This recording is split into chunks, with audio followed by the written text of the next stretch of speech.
karena udah tua. Jadi melihat ini sebuah karya gitu, nggak bisa aku. Kalau dipaksa gitu ya udahlah, gue nggak terusin. Lebih bagus gue dagang nasi aja. Oke, Pak Haji, kondisi kesehatan gimana Pak Haji? Alhamdulillah, walaupun jujur ya aku udah 62.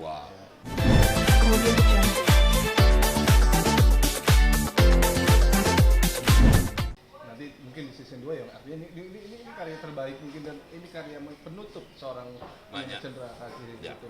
Nah, Pak Haji sendiri gimana untuk nanti di season 2, artinya kan udah tidak ada lagi sosok maknya di situ gitu. Udah kepikiran Pak Haji bahwa akan seperti apa, dan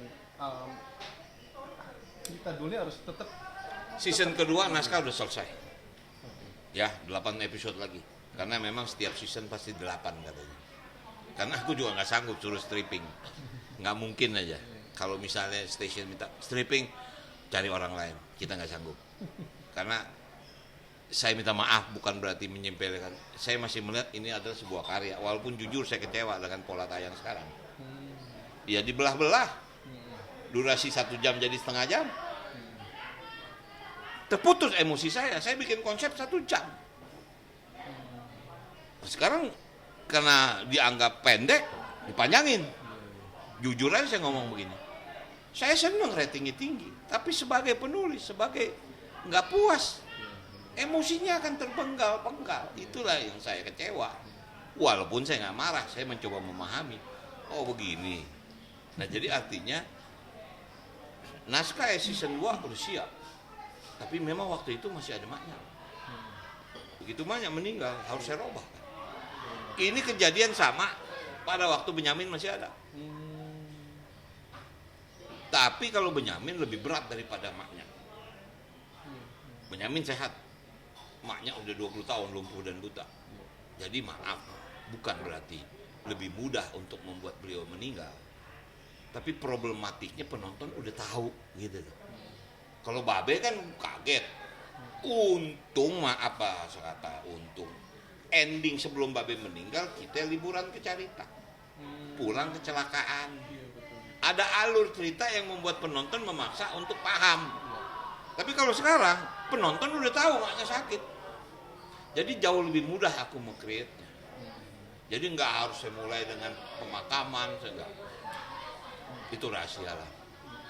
Karena sekarang kan orang bukan hanya ingin melihat itu, melihat nasib Sidul seperti apa.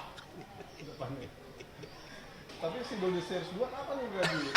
Masih ditunggu nih. Apanya? Sidul tayangnya apa? Waduh, mungkin dalam tanda kutip ya, mungkin syutingnya barangkali baru di atas Lebaran.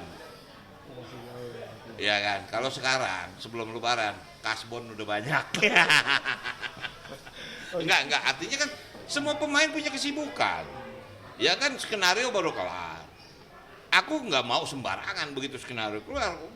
Aku ketemu dulu sama tim, baca semua, breakdown semua, cast ini semua. Nggak mau, gue cuma terus saya mumpung skenario jalan, mumpung rating lagi bagus, aduh, enggak deh. Saya ya karena udah tua. Jadi melihat ini sebuah karya gitu, nggak bisa aku. Kalau dipaksa gitu ya udahlah, gue nggak terusin. Lebih bagus gue dagang nasi aja. Oke, Pak Haji, kondisi kesehatan gimana Pak Haji? Alhamdulillah, walaupun jujur ya aku udah 62. 1, aku udah pasang ring 4. 3 tahun lalu 3 ring, 1 tahun lalu 1 ring. Aku udah buang empedu. Yang paling problem di aku ini aku skoliosis, tulang belakang bengkok. Udah lama, udah 20 tahun barangkali. Ini cuma faktor tua kan. Makanya jujur, sholat masih bisa. Tapi kalau sholat Jumat, nggak bisa lagi saya duduk di bawah. Terpaksa pakai kursi. Karena apa? Kalau lama duduk di ubin, maaf, tulang ekor saya udah kena. Jadi kalau duduk di bawah harus nyender. Ya itu situasi. Jadi kalau misal kita sholat Jumat bebarengan kongkong yang udah pada tua. Dia pada ngomong, lu nggak salah Dul. Kagak kok gitu di samping seumur gitu. Itu realistis gitu loh. Nah jadi artinya itulah faktor-faktor itu yang udah 62 tahun. Kita mau pikir berapa tahun lagi sih kita bertahan. Ya ikhlas lillahi ta'ala. Yang kita bikin sekarang apa yang terbaik yang bisa kita tinggalin. Itu aja sebetulnya. Tapi kemarin seperti itu Pak Haji, kalau nggak di IG-nya Pak Haji. Ya aku kemarin ya karena treatment karena jantung kan, aku jantung. Jadi kemarin aku cek EKG segala macam, kemudian apa namanya tuh istilahnya treatment lah, jalan segala macam. Ya memang alhamdulillah dasarnya semua baik, cuman artinya itu loh, obat aku udah seumur hidup mesti minum obat pengencer darah. Kalau jantung kan pasti pengencer darah, tidur segala macam. Ya untungnya maaf, udah berhenti aku dari merokok udah 15 tahun. Maaf, kebetulan aku nggak bisa minum minuman keras. Makan juga nggak harus makan di tempat yang mahal gitu, nggak harus punya pesawat pribadi lah gitu. Jadi artinya enjoy aja seperti ini aja gitu. Itu sadar kita bahwa usia sudah begini ya nggak bisa kita seperti dulu lagi. Ya kebetulan kadang-kadang jam 9 udah tidur kita, udah parah nih. Semangat banget tapi Pak Haji mukanya kok enggak meskipun udah pas. Oh iyalah, ya gimana nggak semangat ya, minta maaf bukan juga apa namanya fanatik. Jam 3:30 udah pasti bangun. Ya tidur jam 8, jam 3 bangun. Ya maaf sekali waktu tahajud sampai subuh. Kalau bisa tidur setelah subuh alhamdulillah, kalau kagak melek sampai pagi. Ya udah begitu rutinnya. Jadi ya tidur lebih dari 8 jam. Bersyukur, dokter bilang bagus lo kalau bisa tidur. Ada orang yang umur lu insomnia kan nggak bisa tidur katanya. Ya itulah ininya apa namanya perjalanan. Pemirsa jangan lupa nih saksikan Sidul The Series. Ini udah selesai season 1. Oke, pemirsa RCTI, pertama saya ucapin terima kasih atas supportnya dan jangan lupa saksikan Sidul The Series ya, dan tunggu season keduanya. Oke, Kak. Ini lagi waktu syuting di Belanda nih, Mandra jadi kuliah angkut kayak orang Tanjung Priok. Nah ini Sidul waktu mau berangkat sama Jenab. Ya biasa lah si Atun kan gak jadi pengganti ini.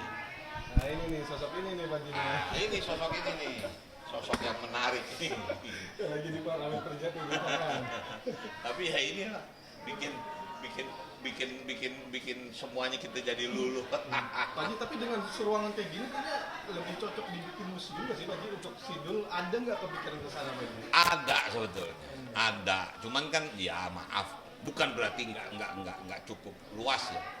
Ya rumahku kecil ini, kalau dibikin museum ya makanya dikit-dikit becak ada, sepeda ada. Ya walaupun miniatur oplet ada, yang lain-lain memang aku mau kumpulin. Cuman ya harus kalau mobile repot. Saya jujur sebetulnya ingin punya museum patung, terutama para seniman. Dia kayak Madame Tussauds, kita nggak punya. Walaupun sebetulnya untuk bikin seperti itu juga nggak terlalu mahal daripada perunggu. Cuman memang tekniknya agak berbeda. Kita nggak punya gitu. Kita nggak punya museum film, kita nggak punya museum seniman, kita nggak punya. Ada beberapa seniman yang punya museum pribadi buat mereka, tapi kan nggak menjadi umum. Sayang, sebetulnya negeri ini harusnya punya museum tentang seni. Kemudian